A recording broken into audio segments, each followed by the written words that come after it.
Hey, where are you today? Just different angle. Yes, I am at my mom's house. My mom is listening. She's, you guys are really good. My mom calls them pods. She doesn't actually know how to say podcast. Sometimes she calls them iPods. Oh, that's really sweet. Yeah, it's a thing. So do I get this right? You all live pretty close together? My mom lives in Pleasant Hill. We live in Martinez. And my in-laws live in Concord. That's where my wife grew up, was Concord. So we're all these three cities that are right next, overlapping borders kind of thing. Did I tell you that my son's nickname is Didi? No. What's his full name? Ezra. But Didi How means... did it become Didi? Because Didi in Chinese is youngest brother. And then when youngest brother was born, he refused to give it up. So now it just confuses people who speak Chinese. They're like, you're Didi? Yeah. You're the middle? Uh-huh. So I have more questions. That is so funny. That is good. Yeah. Didi, you get to hear me call her Didi, and I actually called her Didi on the podcast. And I know you have. She goes by Deirdre, because that's her good Irish name. Her sister is Siobhan, if that helps. I like that her sister is Siobhan. My wife is Deirdre, the middle. And then the youngest daughter is Mary Ellen, which is where the Irish name started to fall off. And then the youngest is a boy named Kevin. So my older brother is David. Then my parents named me Peter. And they were like, oh, right, we're Jewish. So then the third one is Daniel. Let's get back to our roots. Let's circle back. Let's get back. Circle back. We'll confuse that middle one. So maybe it makes sense. My Didi, not youngest, makes no sense. I'm right. Peter. Again, a lot of questions. Hey, are you an Oakland A's fan? Yeah. I mean, I'm not. Let me be clear. This is important because you're also a baseball guy, right? I'm a baseball guy. I'm an A's fan because when I taught in Oakland, I was one BART stop from the Coliseum. And so I would bring my students to the game. Wednesday was $1 ticket, $1 dog. And I would bring half my class for May and half my class in June. And each kid would bring one parent, and we would do our parent-teacher conferences at the Coliseum. And so I have a lot of memories. And so I am going to the A's Mariners game tonight since they're up here to do our goodbye. And so I can imagine this is tough for you to lose a home team, even if they're not your primary team. Yeah. So as here in the Bay, we had two. If you grew up on the San Francisco side or on the Peninsula or North Bay, you were likely a Giants fan. Doesn't mean you're guaranteed, but that's just the side that you're on the Bay. And then if you're on the East side, you'd be an A's fan. I grew up going to Candlestick with my grandfather. So I'm a blood Giants fan, true and true. But I've been to a ton of A's games, sure. And was when I was a kid, somewhat a kid, the rise of Mark McGuire and Jose Canseco was happening while I was in high school. The Bash Brothers. Yeah, man, that was so huge. And at the time, the Oakland Coliseum was just so much nicer than the Candlestick. Sucked. And so the Coliseum still had the back of it open to the Oakland Hills. So yeah, we're going tonight. And I have a mix of emotions. Just like dropping my kid off at college. We dropped Joaquin at Santa Barbara. It is the true definition of melancholy. Like, I am overjoyed at what I'm getting to do in this moment. And I'm amazingly sad about it. I'm like getting emotional about it. Yeah. There's nothing, I have never experienced any sports event as positive as any sports event that I've gone to in Oakland. Whether it was the Warriors, the A's, the number of different kinds of people that are there, it'll blow your mind. So this is the most united I've ever seen this many different kinds of people, and we all care about the same thing. Exactly. We're all interested in this, and everyone is amazing. Yeah, it's interesting. I was going to compare it to being on a subway car because everybody is there together. Doesn't matter your background. Everyone's just trying to get somewhere. It's even better, your description of an A's game, because you're all rooting for the A's. No one's rooting for you to get to your stop right on the subway.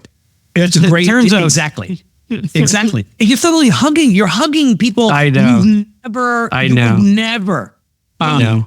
Now you offer a high five. I go to the Mariners games. You offer a high five, and they're like, oh, sorry. I was thinking about how we were going to start today, and I was thinking about the A's, and I don't know, I wanted to mention them. And then I was like, how am I going to compare it to our conversation that we were going to have with our two guests from Cape Girardeau, Missouri?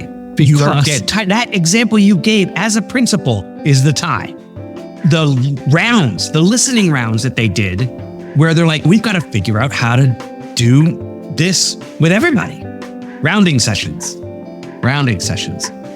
That, to me, that was one of the things I pointed out. I'm like, oh, this is listening. The whole point of this is listening. They work hard to listen to their community. They work hard to listen to their staff, to listen to their students, to respond, and every staff member, and they're trying to be innovative about it.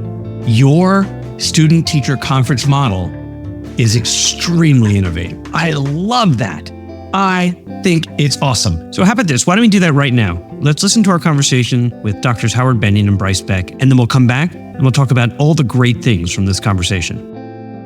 Today on An Imperfect Leader, my guests are Dr. Howard Benyon, Superintendent of the Cape Girardeau Public Schools in Cape Girardeau, Missouri, and Dr. Brice Beck, the Deputy Superintendent of the Cape Girardeau Public Schools. Gentlemen, welcome to An Imperfect Leader. Thank you. Thank you, Peter. There are districts in the state of Missouri that are known throughout the state. Cape Girardeau is one of those premier districts. I wanted to talk to you both because it was in January when I read an article with the title, Cape School Board, Early Reports Overwhelmingly Positive Following the Implementation of Cell Phone Pouches at Central High School. I've seen reports from the Surgeon General and the UN. Here was a school district that chose to go phone-free. Can we start our conversation there? Would you talk a little bit about why you did it and what you've observed? For the past 3 years, Brice and I had been working together, and we've seen a lot of issues that stem from cell phone usage in buildings. And so when I became the superintendent and Brice became the deputy superintendent, we started having conversations based on our strategic plan and how can we better serve our kids and how can we better serve our students, and particularly in student engagement. Brice and the high school principal started conversations on the direction that we wanted to go as a district. And Brice, if you want to talk a little about how that conversation started, because he worked very closely with Mrs. Scheller, who's the high school principal. The initial conversation stemmed from, we have a problem. It's a consistent problem. It's detrimental to the learning environment because the instructional time should be the most protected time throughout a school day. We want to limit distractions. The feedback our high school principal was getting from the teaching staff at Central High was, this is a constant disruption. It causes a lot of redirects. It takes away from the primary focus of what we're covering for content.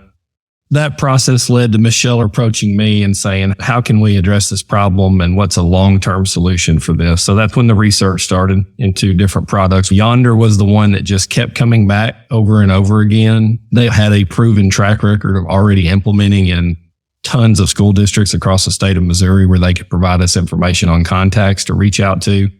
At that point, the decision wasn't up to us anymore. We were ready to invest in the product, but we wanted to let the high school leadership team figure out what that looked like, timelines. The conversation kept going back to, is this a brand new item that should roll out with a new school year, or should it be immediate? We chose immediate because if it's going to have that big of an impact on student learning, why would you delay that? So we rolled out brand new right at the start of second semester at Central High School, and we've surveyed staff since then, 90 days into the implementation, and we received that continued theme of just overwhelming positive feedback. Student feedback has even grown. None of the high school kids were very excited about the product initially.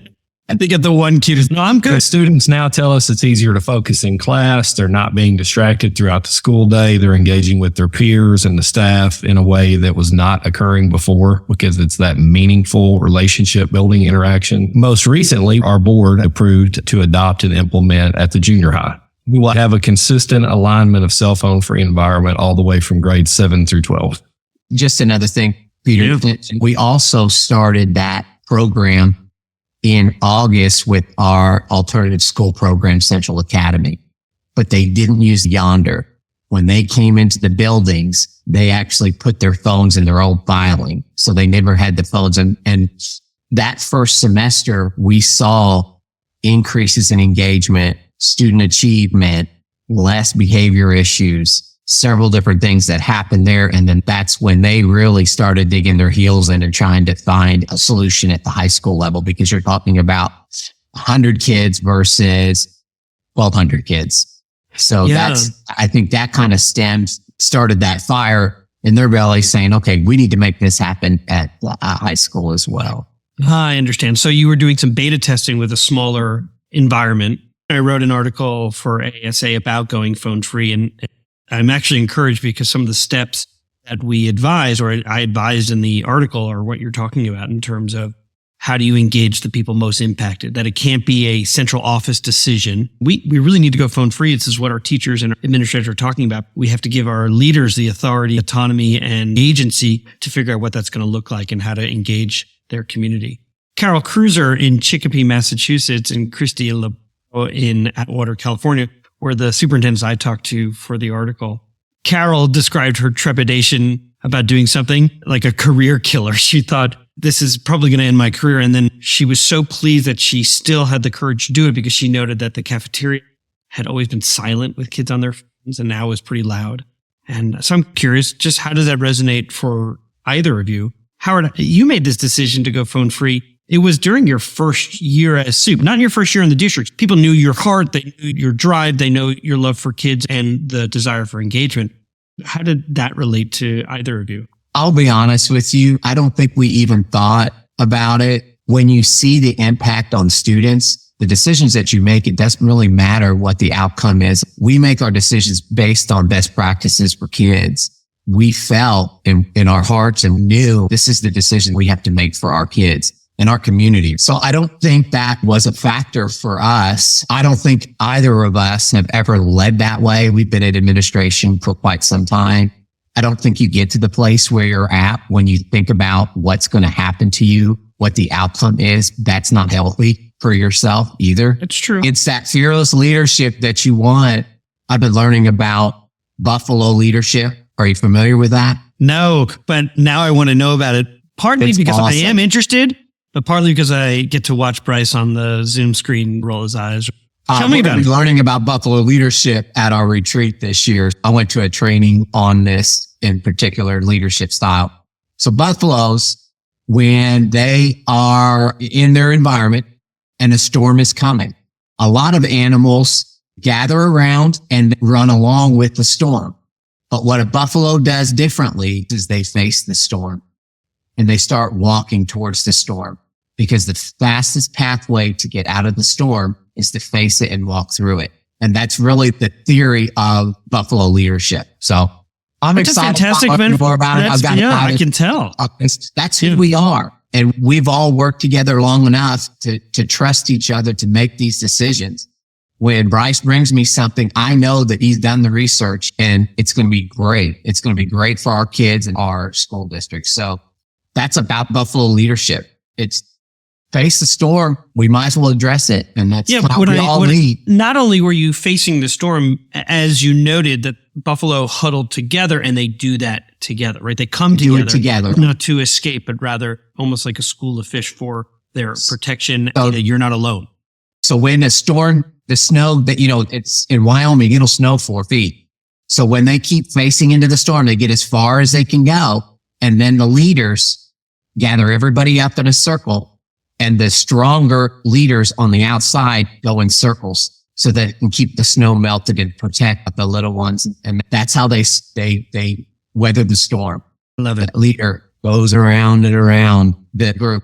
I used to show the murmuration of birds as a way to describe how they all stay together. Yes. In the book I wrote and in the leadership model that I use to advise others, there's a dimension called collective aspiration, and it is the heart of the organization's work. It speaks to the systems thinking guru Peter Senge, who says, what do we want to create together? And inside that dimension, there's a term, positive connectedness. And positive connectedness is just another way of saying psychological safety. It's the idea that people do their best work when they feel valued and honored. I was looking at your strategic plan, so I'm glad that you mentioned it, where you are championing things, like creating and sustaining that positive culture and practices to recruit and retain and reward highly qualified personnel. I know in segment 2, we're going to talk a little bit about what that looks like. One way I saw that you're doing this is through a grow your own strategy. I wonder if you would just talk about what that looks like, why it's important. I'm going to leave it to Brice because he's the brainchild. Brice, you might talking about the connected surveys that you also do with our big brothers, big sisters too, because I think that's a big piece that he has created for our students as well. One of the huge focuses we have at all times as an entire district leadership team is maintaining and sustaining positive culture and only getting better, not taking steps back. One of the big things we were focused on is all certified teaching staff, because that's a problem in the state of Missouri right now. Those numbers are declining, but really supporting those first and second year teachers in the classroom, because most of the people leaving the profession never make it to year 5 is what the data shows us right now. One of the big things we did, we used to fund this through a teacher retention grant. We actually created specific jobs at every grade level across the district called teacher support specialists. These are people that only focus on checking in with first and second year teachers. They don't do any evaluations on those people. It's strictly support based. They help align their needs with professional development across the district. They check in when that person needs to go observe a veteran teacher in another classroom. And then spinning off of that, we created Educator Connect events for all teachers across the district. Those support specialists help us facilitate that. So we actually go off-site, bring all those teachers together for social events outside of work hours where they can connect with people from different buildings. We invite our university teaching staff from SEMO to attend those as well. Any student teachers, people interested in going into the career are welcome to attend. And then we had building cookouts this year at every one of our district buildings for Dr. Benyon's kickoff year as superintendent. We have an in-house culinary arts program at our Career and Tech Center. And we have one of those huge, almost like rotisserie style smokers. Dr. Benyon pulled that out to every building across the district this year. And we cranked up at 7 a.m. every morning and we cooked for every building. And I think the staff really loved that. It was a way for them to pop out, have those opportunities to have conversations that don't just relate to work and what's going on at school, and just the opportunity to enhance relationships across the district. You're really talking about the kind of cultural field you're trying to curate within the district. And it's that sense of belonging. I zoned in on Grow Your Own because of that issue and the fact that in Missouri and across the nation, as I talk to superintendents each week across the nation, is this real desire to be able to recruit and then retain really great people. And we just lose them. We're losing them to other communities, or we're just losing them from the profession. It's never been harder to be a teacher or an educator or support staff in schools. And what you're saying is, sure, that's an important component of what we're trying to do, grow our own. But more importantly, it's to create that cultural field of belonging so that anyone who works in the Cape Girardeau schools knows that they belong, that they're valued, that they're honored. And we do that through food, through conversation, through professional learning that is non-evaluative. And I think that's an important piece to tie into. What was the impetus for that? How did you think about it? I'm curious about it. Yeah, so most of it stemmed from professional development on my own, going to different conferences, hearing what other superintendents have done. I made it a very targeted effort after the development of our strategic plan. Obviously, you champion certain elements of that. So that would be my focus when I would go to conferences. I would focus on those topics around what we want to improve or keep sustaining growth moving forward over the next 5 years. And those are only a couple of the things we're doing. We've started our own in-house leadership academy for aspiring administrators this year. We just finished our first cohort of 8 participants. They exceeded all of our expectations. We knew the topics we were going to cover and what they would learn. The most surprising part was how much we learned from having those conversations with our participants throughout the cohort. We also have a Rising Educator Club at the high school. Our students are filtering into those programs. We employ them through summer school to work with our kids. And we also do a connectedness survey across the district secondary level now. So we actually focus on identifying trusting adults that students can rely on, resources across the district, and then extracurricular activity and involvement to help build those good team skills that kids need, make sure they're getting that peer collaboration, effective communication skills, and a problem-solving environment. I feel like we could go on and on about a lot of the things we've done. We took our strategic plan and we're really off and running. We're pretty excited about the next. So you're really living it. That's pretty exciting. I'm watching Dr. Benyon as you're talking and he's just grinning and his whole body language is just, I know that there's such pride in what you're accomplishing together. If you want to talk about rounding sessions, we're doing with our staff now. Goes along with what we're talking about, sustaining teachers and just that culture in general. So one of the things that Brice brought back from a training was called rounding sessions. And I've been to a training as well. A rounding session is you have 4 questions that we ask new teachers. That's how we started out with those teachers that are 1 and 2 year teachers, so that we could start getting feedback on how we could better serve them. That's basically what those questions stem from. Of course, there were additional questions that came from that. We learned about our health insurance and changes that we need to do with our health insurance and benefits. There's so many different conversations that stem from that, but we take a group of 3 to 5 teachers and we sit around the table and just start opening up questions and start having questions with those teachers and getting feedback from them. But one of the things that we saw is it's not fair that we're only doing it with those 1 and 2 year teachers. We're trying to come up with a better way to do those rounding sessions with all of our staff so that we can have deep conversations about what is needed and what our teachers need and our staff needs. That's something we've been working on how we're going to implement that. We are going to need help. We have 750 staff, so we have to figure out an efficient way to do that. And so people still feel honored when there's just a small group of educators or support staff that want to be part of that. We don't want to make it 30 people in a room having those discussions. We want to keep it intimate.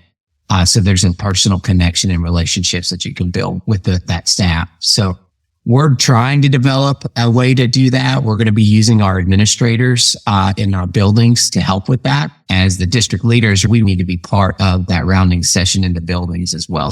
But now I think that we need to be doing some different things with our teachers and staff.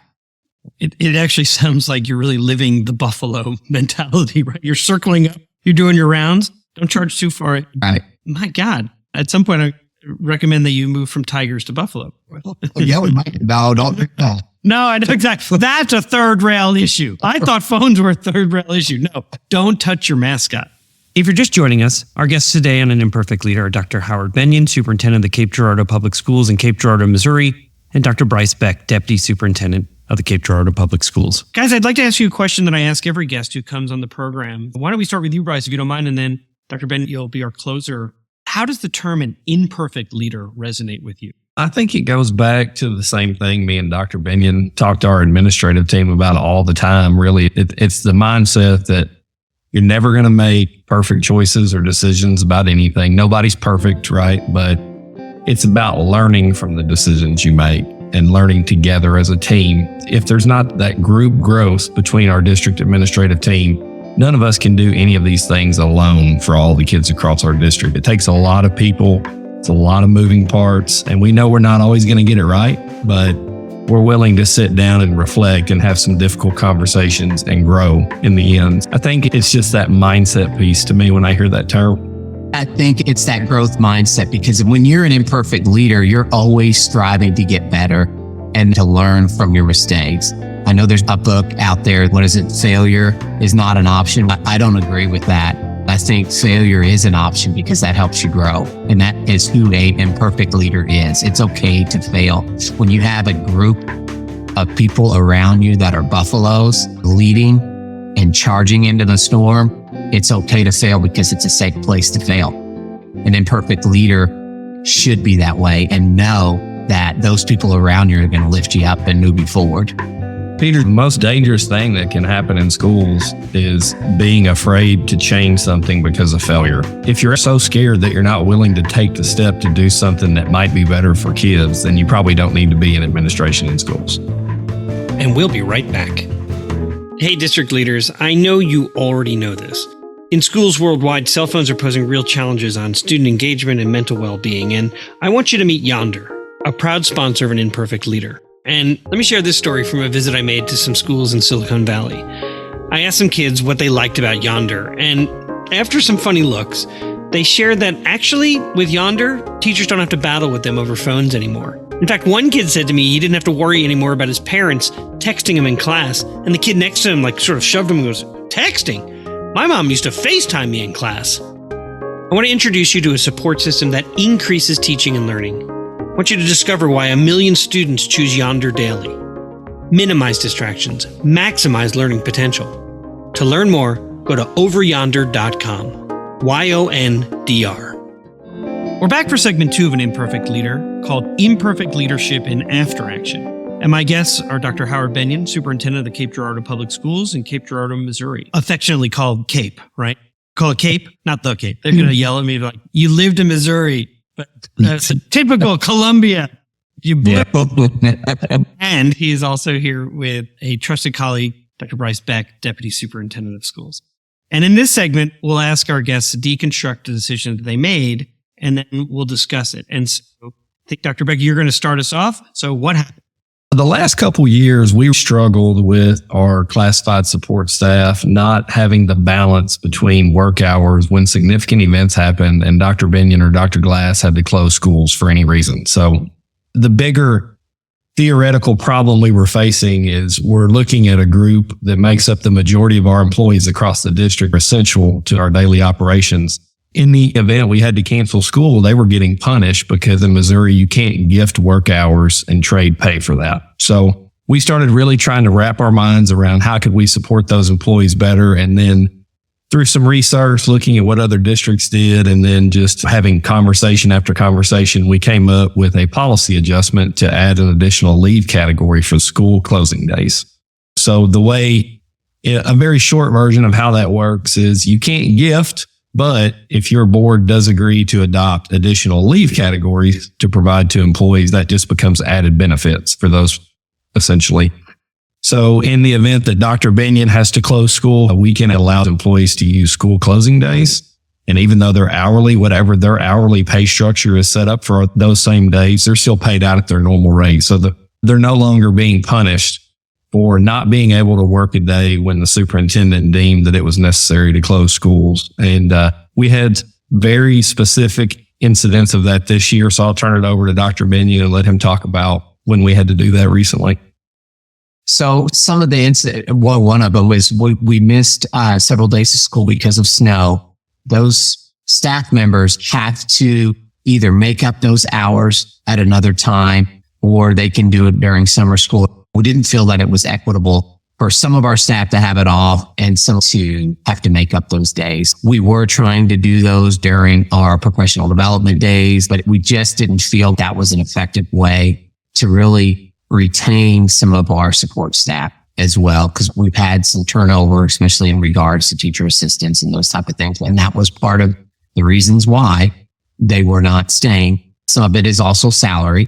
Let me jump in here. If I understand correctly, traditionally we would ask people to come in. We know that sometimes that's dangerous, or we would say you can take sick leave if you need to. Otherwise, we expect you to come in because we had no alternative. And you're finding a different way to support your people, keep them safe, value them, and give them the opportunity to earn. I think this is marvelous. And I think lots of people are going to want to know how you're doing this.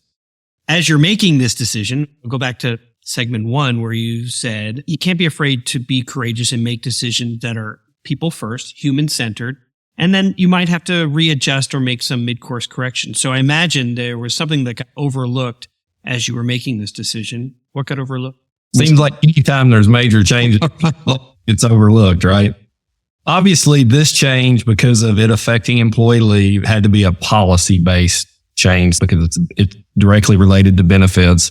In concept, what we created was great.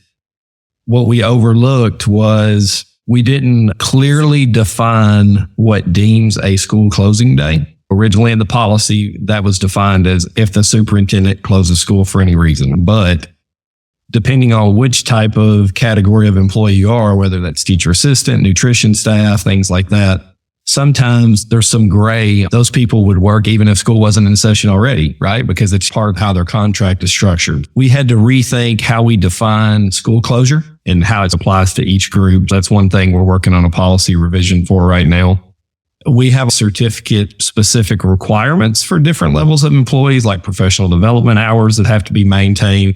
We failed to clarify that by saying it's paid leave, even though you're getting paid, it can't replace other requirements that are part of your job. It wasn't specifically addressed in the policy. Sometimes we refer to it as having a shared image of what we mean, right? A shared image of success and shared image of what these definitions are. I ran into something very similar when we were either closing school or closing the district. And that became a distinguishing term. If it was so dangerous that we were closing the district, then different set of rules applied. And when we were closing school, it may be, look, we're 300 square miles. We've got 225 buses. I'm closing the schools because I can't have a 5-year-old waiting for a bus that may not come. However, if you are able to drive your 4-wheel, drive or your all-wheel drive to get to school, because I wasn't as concerned about an adult, it was more about teen drivers and busing that really became the reason why I closed. And so there were different reasons, but I love the fact that you're working on this as having clear definition. And I think that's just speaks to just our administrative team here at the central office. We are always trying to improve our communication. And this is one of the ways that we needed to make sure we were communicating clearly and in a detailed way, especially when you're talking about leave and paid leave for staff. Yeah. You're talking about third rail issues. That's a third rail issue. What did you learn about relationships, or what new relationships were formed as a result of making this shift in the district? Howard, can I start with you? For us, I think it's helping with our staff retention. Those staff that benefited from this feel valued.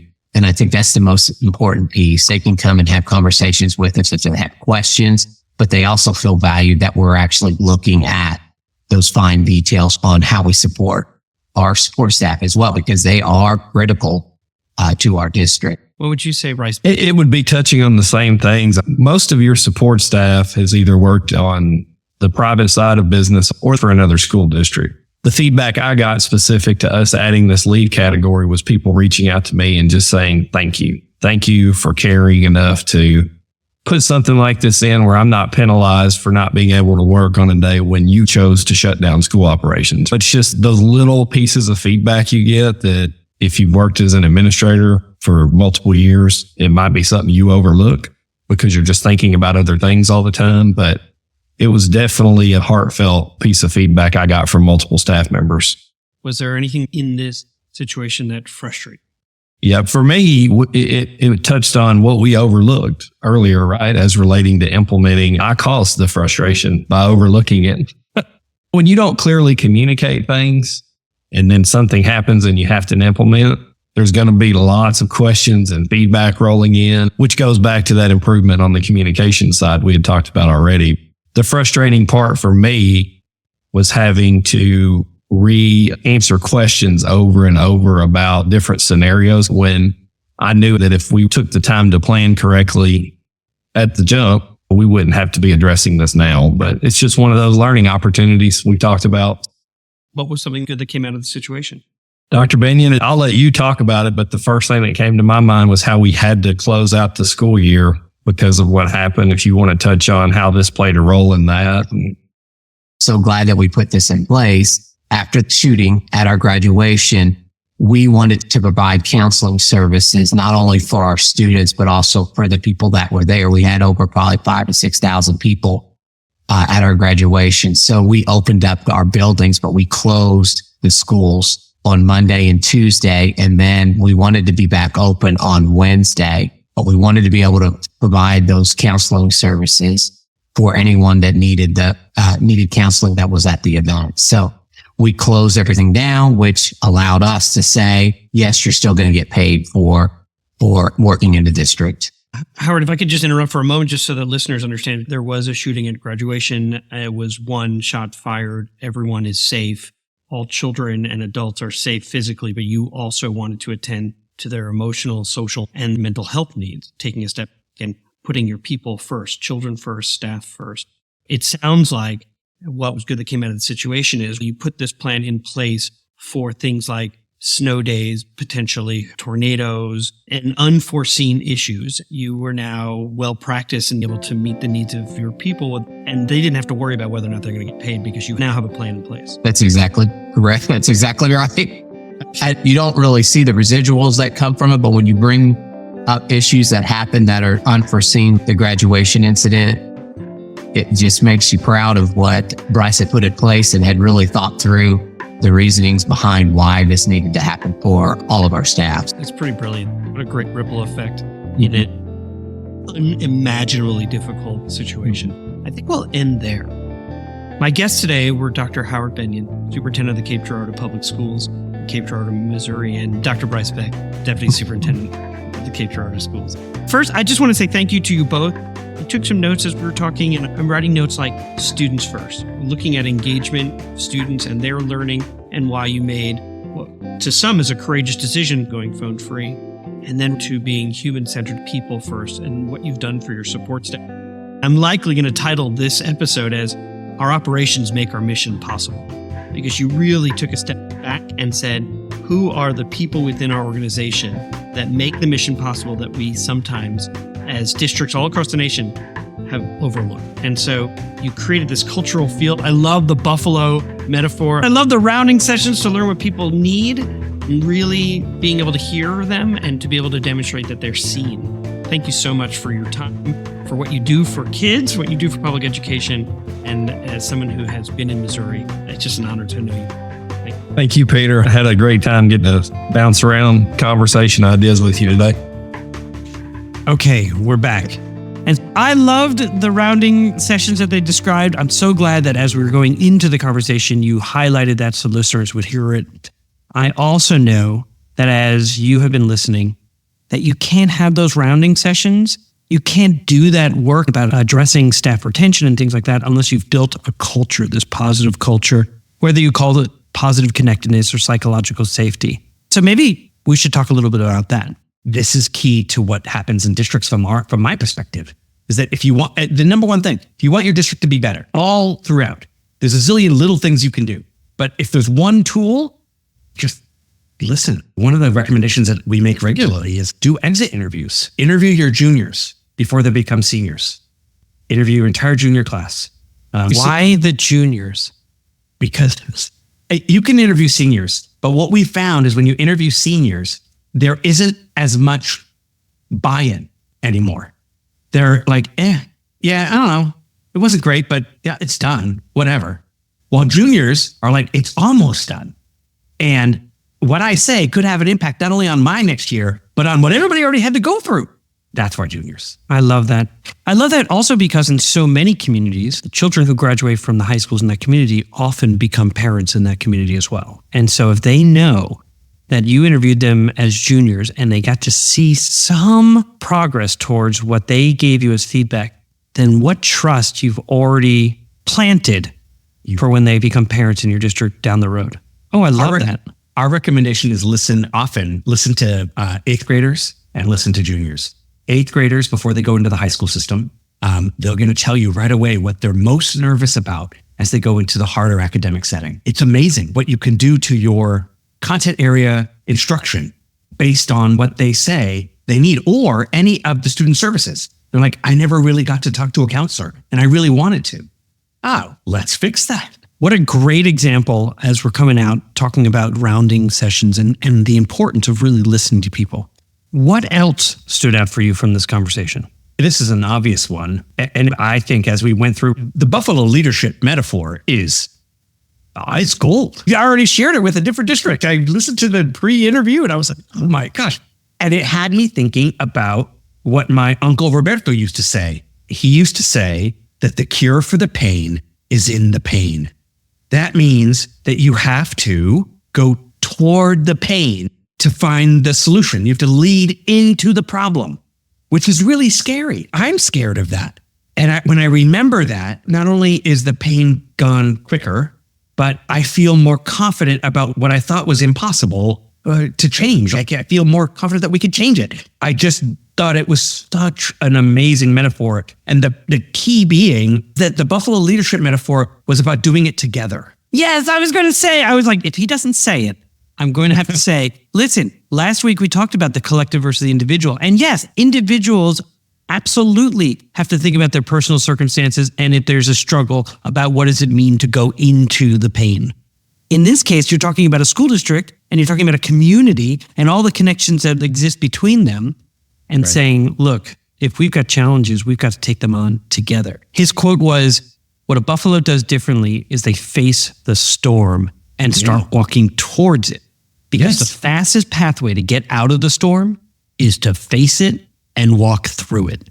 And this idea that when the storm gets even more profound and even more difficult for the collective, that there are certain members of that group who then step up to circle up and to face the storm. I love that.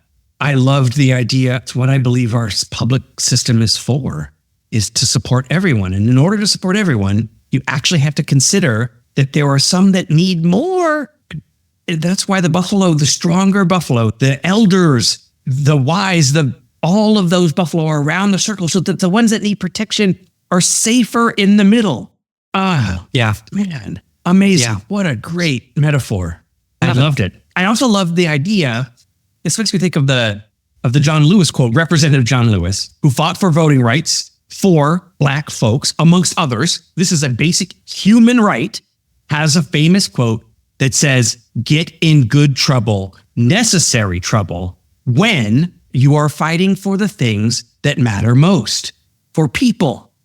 I heard that when they talked about, he said, the most dangerous thing that can happen in schools is being afraid to change something because of failure. The nervousness to be fired. That's what I think is most impressive about the John Lewis quote. It's not the good part. People like that it says good because it's the moral tie.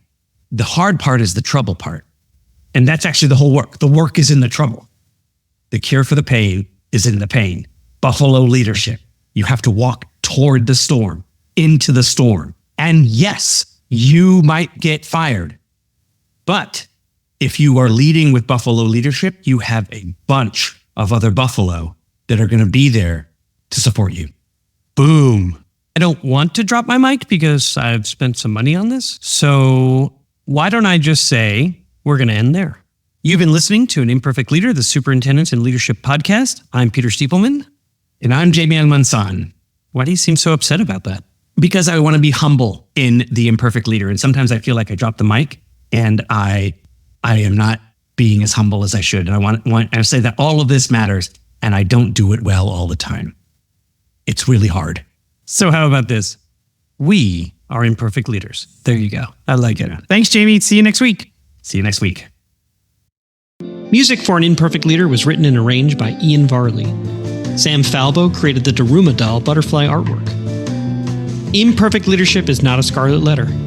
It is a badge of honor. It recognizes that serving as a lead learner is about being a vulnerable leader, an empathetic leader, a compassionate leader. And I'm proud to be an imperfect leader, so I hope you'll join me next time for another episode of An Imperfect Leader. At the end of every interview that we have for teacher candidates, we will say, what questions do you have for us? And they will always ask, well, what kind of support can I expect? And we will always say, well, don't worry, we'll give you a mentor. But it's not real mentorship. I mean, it's support with the difficult kid or the field trip form or the grade card, but it isn't coaching. That's where partners like EdConnected step in. They provide observation and feedback with practice. That's real coaching. Their mission is to ensure that every student thrives by facilitating exceptional educator growth. So whether it's science of reading, whether it's leadership development, whether you're trying to build the best recruitment and retention efforts, check out edconnective.com. Imperfect leaders. Are you facing challenges filling open speech-language pathologist positions within your district? It's kind of a silly question because I know you are. MPAT Speech understands the critical need for qualified professionals in your schools. They recognize that communication lies at the heart of academic success, and that's why they're dedicated to helping you bridge the gap by offering expert therapists and innovative telehealth solutions. Don't let open positions hinder your students' success. Partner with MPAT Speech today and ensure every child in your district has access to the speech therapy they deserve. MPAT Speech, EMPAT Speech.com. Empowering students, empowering schools.